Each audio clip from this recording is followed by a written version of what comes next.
Evo, sad je ono službeno. Dobra večer. Evo drugo naše druženje u ovoj godini poslije tako velike pauze, tako da sam zbilja sretna šta mogu biti ponovo tu i mislim da je ova tema o kojoj ćemo danas pričati jako bitna. A i jedna i druga tema, i ona od prošlog ponedjeljka i ova od danas, nije samo moja tema da sam ja, ne znam, po literaturi listala i da sam sažela i vidjela neke važne informacije. Nego i u jednom i u drugom slučaju ja imam jedno osobno iskustvo sa mojom udrugom Petkom u 5, koja je 26 godina smo se mi sastajali svaki petak, sad smo napravili pauzu. I sa sestrom od te udruge, Petkom u 5, koja se zove Petkom u 5, u subotu u 5, u Splitu. To može samo u Splitu da petak bude u subotu. I taj kratki naziv se izgleda svima svidio i to druženje trajalo 8 godina. Međutim, ono je isto zastalo. Hoćemo li nastaviti? Svi nas pitaju, vidjet ćemo kako će biti, možda ćemo nastaviti. Evo, umak smo sa ova 2 susreta u ova 2 tjedna nastavili. I sjetili se kako je nekad bila ova dvorana puno ispunjenija, ali ne treba govoriti o onima koji nema. Vi ste došli i dobro ste došli. Da je došlo samo 2 ljudi, ja se dignem i pričam kao da je puna dvorana. Znate, ima jedan čovjek koji se bavio politikom, nećemo ga spominjati, kad je on organizirao prvi sastanak, onda su bili u šumi i bilo ih je 9. I on je rekao, znao sam da ćemo pobijediti. Dakle, to je taj optimizam. Prošli put smo govorili koliko je važno čitati. I to koliko je to važno za ljude koji su u zlatnoj dobi i koji moraju itekako vježbati svoje kognitivne sposobnosti. Jer ako ih ne vježbamo, znate, ako sjećate se svi, ako ste slučajno nekad nešto slomili, pa vežeš ti ruku ili nogu i kad skinu gips, kako ta ruka izgleda, odnosno noga, odnosno bilo koji drugi dio, koji prst ili nešto što smo slomili. Pa sad zamislite kako ovo tu izgleda, naše blago, naša centrala, naša glavna stvar koju imamo, jer mi smo ono što mi jesmo, ne ni po ovoj ruci, ni po ovoj ruci, ni po nozi jednoj, ni po nozi drugoj. Mi smo ono što jesmo po glavi i ja bih još rekla, metaforički rečeno, ono što nosimo u svome srcu. Međutim, vjerojatno i to što nosimo, kako mi ljudi kažemo, u srcu, vjerojatno je i to negdje tu u glavi i zapravo je ovo najvažnije. Ako to treniramo, onda nastavljamo život na najbolje mogući način. Mi smo prošli put govorili o tome kako je važno čitati i kako smo mi svi naučili puno toga čitajući i kako je jako važno čitati sa djeci, držati dijete u krilu, jer je to dijete kojemu je čitano nešto dok je bilo u krilu mame, tate, bake, djeda, tetke, susjede ili već koji je bio tako dobar i nježan da pročita nešto, to dijete kojemu se čitalo, to će dijete kad odraste čitati. Dakle, to da samo još jednom ovako podcrtamo pa da idemo na današnju ovu temu. Ja ću bez da imalo pretjerujem reći da to što su ljudi prije 5000 godina u Mezopotamiji počeli nešto zapisivati na nekim ciglama, da je to zapravo temelj naše civilizacije. Jer druga živa bića na zemlji, svaka sljedeća generacija Svaki pas koji je naučio trikove, njegov potomak ne zna te trikove, niti ima bilo kojega načina da on mu te trikove, da tako kažem, prenese. Kud bi to još bilo kroz stoljeća i kroz stoljeća, da ti zapisane informacije budu jedan temelj iz kojih mi onda idemo dalje. Kinesko pismo je staro 4000 godina, ono se uopće nije mijenjalo i ono je napravljeno tako da je jedan znak zapravo jedna slika, jedan simbol, jedan pojam. Tako su u početku pisali i ovi Mezopotamiji, a onda su počeli pisati slogove, pa su onda počeli pisati slova, zvukove, jel? Samo glasnike, suglasnike i to je ono što mi danas imamo u svim jezicima. Napisati neku poruku nekome je dati mu jednu informaciju koju on može pogledati poslije.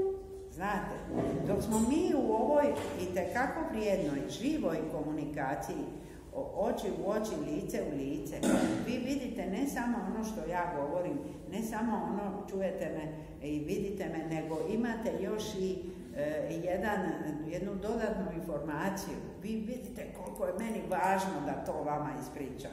I mislim da to onda, ta moja emocija prelazi na vas. Ali kad ja vama nešto napišem, to vi možete poslije pogledati. I poslije, i sutra. I dati nekome. Ko što se nadam da ćete ove papire dati dalje. Ima jedan krasan film, znate, u kojemu je neko se sjetio da ispriča da uvijek trebaš nešto, kad dobiješ nešto i kad nešto bude dobro, posla dalje. Šalji dalje. I to je možda jedan način da utječemo na ljude do kojih nam je stalo i da zapravo tu svoju ulogu koju imamo prenošenja informacija u sadašnjem vremenu i prostoru, kao što su nama prenijeli informacije, znate kako je pračovjek crtao životinje u špiljama i to je zapravo isto bilo neka vrst pisma, ali nekog slikovnog pisma. Ono što želim vam reći kad kažem pišite i važno je pisati, ne samo zbog ovog civilizacijskog pomaka. Mi pišući imamo ono što su napisali naši preci i šaljemo tu štafetu, da tako kažem, našem potomstvu. Ali ima još jedan razlog koji je veoma važan. Vi kad otvorite ove papire, vi ćete vidjeti, ja sam stavila, ja na prvoj poslije Taniša to pomakla, nije bitno na koje stranici, ali postoji nešto što se zove Zagrebu, zovemo ga Košarićevo sunce, to je prizemljeno sunce, to je jedno čudo koje se dogodilo, da je jedan veliki kipar, nažalost nije više s nama, napravio jednu veliku kuglu, obojao je u zlatnu boju i to je prizemljeno sunce. I to je u najužem centru grada ta kugla. I šta ljudi rade? Ja kad dođem u Umag, kad sam dolazila u Umag, znala sam obavezno prošetati do Dinge i onda sam uvijek tamo negdje nalazila znate, kad smo mi bili djeca, govorili smo imena luda, nalaze se svuda, ali ja ne mislim tako, nego ljudi imaju potrebu zabilježiti, zapisati i ja sam bio tu. I tako vam rade na ovoj kugli. Inicijale, imena, datume, piše se. Čovjek zapravo hoće ostaviti neki trag, da je negdje bio. To je mnogim ljudima važno. To je najjednostavniji način, da ti jednostavno dođeš u Umag, prošetaš do Dinge i tamo negdje blizu na nekome kamenu s nečim ostaviš takav trag. Međutim, današnje mogućnosti nam daju puno više načina da ostavimo trag. Ljudi koji kojima se, a svima se nama svašta nešto dogodilo, često puta te događaje koje su imali doživljavaju kao jedno traumatsko iskustvo. Sad ću vam ja reći nešto što ne piše u ovim papirima, jer sam mislila da možda bolje da vam to usmeno predočim. Stjecajem okolnosti, jedan čovjek koji je bio član, nažalost nije više s nama, koji je bio član udruge 5,5, on je dolazio na sastanke udruge, kao i svi mi drugi, u nekim trapericama ili u nekoj trenirci, u tenisicama, tako, neformalno.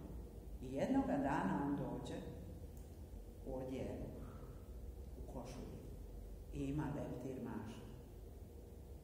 Ja sam odmah znala da se nešto važno dogodilo, pomislila sam možda moj rođendan i ja mu prilazim i on meni prilazi i kaže, kako oni mene tamo su uvijek zvali profesorice. Ja sam napisao jednu priču. Vi znate da ja sam trilingualan, da ja govorim njemački, češki i hrvatski od djetinjstva, ali za vas sam donio hrvatsku verziju. Ja sam se isti čas digla od onoga mjesta gdje sam ja sjedila, kao da bi sad tu sjedila. Sjela njega tamo, sjela ja u klupu i on počeo to čitati. Priču je napisao svojoj teti Lizi. Ja sam znala da on dugo godina, to mi je njegova žena znala reći, jako je žalostan i nesretan kako su se njegovi roditelji odnosili prema njemu. On je tu imao, otac je bio, pa majka, pa različite nacije, pa na različitih pogleda, ne znam, svašta ih je nešto mučilo i njemu je bilo teško i on se uvijek svojoj ženi žalio.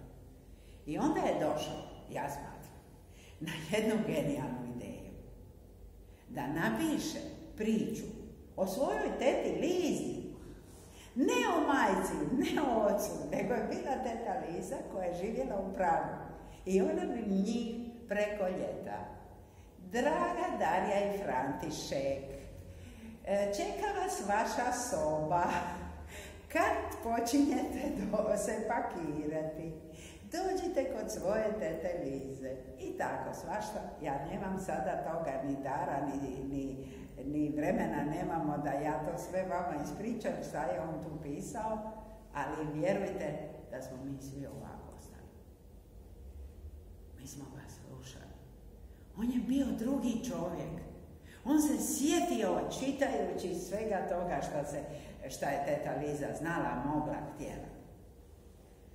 I kad je on završio, naravno, aplauz i najvažnije od svega, žena koja je sjedila kraj mene, jer sam ja sjedila u prvu klupu, u prve redove, mi smo tamo bili ovako okruglo, nekako smješteni, a on je sjedio kao